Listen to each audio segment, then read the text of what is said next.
kind of talk about some of the returning players that you alluded to. You obviously return a good group of players who've really been the mainstay of what you've done the last 2 years, getting to 2 regional finals. You have, Justin Gaminsky coming back from an injury, obviously, who provided a lot his freshman year, and Austin Levinsky coming off a really strong season out of the Cape. Just talk about those returnees and what they've brought so far to the competitiveness of the team. Well, I think it's important for us that we got Justin back and he's healthy. That's probably the best recruiting we did in the off season. And Austin Levinsky went to the Cape and performed like we expected Austin to perform last year, but unfortunately because of some injuries it didn't happen. But he appears closer to where we expect him to be, and see him as a candidate to be one of our top starters next year. So, yeah, those two are important. All the people, all the new people, those two are as important for us as anybody we brought into the program this year. But we returned our whole infield, but we lost a heck of a player and a leader of this team in Kyle Knutson and Michael Kwasnick, two outstanding position players. They're both going to be missed. They hit third and fourth in our lineup, and Kyle did so much for us behind the plate in our pitching and handling our pitching staff and our success in that area of the game.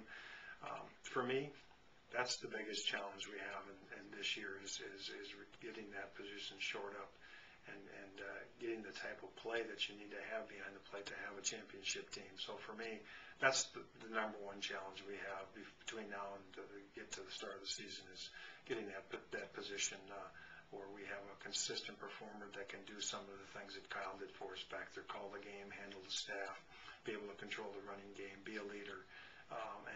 So for me, that's a priority for us in between now and February is getting that position shored up. And we think Kurt Schlangen's making progress. We feel like he's going to be ready. But we have some work to do back there, and he has some work. He doesn't have a lot of experience. He did get some because of Kyle's injuries last year.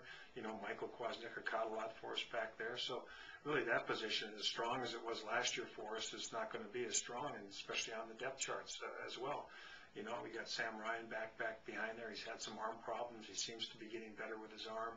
He's worked back there for us as well. And Matt Halloran, the freshman, is come in, and he caught a lot in the inter-squad games back there, and I was impressed with him. I was impressed by the way he called the game. I was impressed by the way he handled himself. He swung the bat well. He's a left-handed hitter, so it gives us a right-left. And Sam Ryan has probably more hitting ability than those two players, but is a little further behind the plate. And that we're going to have to work hard with him here in the offseason to get him closer to being an everyday Division I catcher back there. And then we've, tried to take a hard look at that position. And so those three are kind of going to be the focus heading into it. I think we are going to plan at least to bring Nick O'Shea back behind the plate, and just because of our depth there and the experience level there, just in case something happens, like we saw happen with Kyle Knutson last year. So we're going to work Nick in, not that he's going to catch every day or anything, but we're going to have him ready in case we need to make some moves back there. And that's also been dictated by the fact that Ryan Abrahamson's come a long way since the start of last year as a freshman, and he played in the Northwoods League this summer. He's much better and much improved. We think he could be a good enough defensive first baseman. We'd feel comfortable if we had to move Nick back there. Maybe you make a switch in the game where you got to do that, and you got to protect Matt Halloran, the freshman, too, because he's still a freshman. So we're going to play around with Nick a little bit back there and just get him ready. He caught in high school. He came into the program as a catcher, and so we're going to get him ready just in case that our team, the way it works out in the season, that we need to use him some back there. Who knows?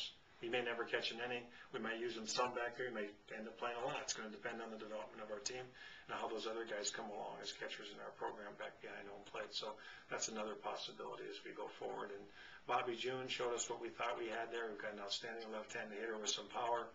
He's still a freshman. He's going to have to adjust to the pitching at this level and the right-handed changeup and the velocity and some of the things that you don't see in high school. But he sure looks like he's got a chance to be a special hitter before his career is over in this program. Kyle Crocker is what we thought. He was a three-sport athlete, didn't concentrate a lot on baseball in high school, and so he's got a little further to go in his fundamentals. But the talent's there, what we saw when we recruited him. He's another left-handed hitter that I think someday will be able to hit in the middle of that lineup for us. Not sure yet on his position. He played second base. He's going to stay there, and for now anyway, but we do think we like his left-handed bat as well, and so that's another possibility. And Michael Handel, the shortstop, We wanted to bring a shortstop in this class. AJ has got 2 years left, although he could sign after this year. So Michael's very athletic. He did a very good job on defense, which we expected, and he's got some work to do as a hitter, but definitely think that he's going to give us some competition, and we're going to have a reliable player at that position if need be.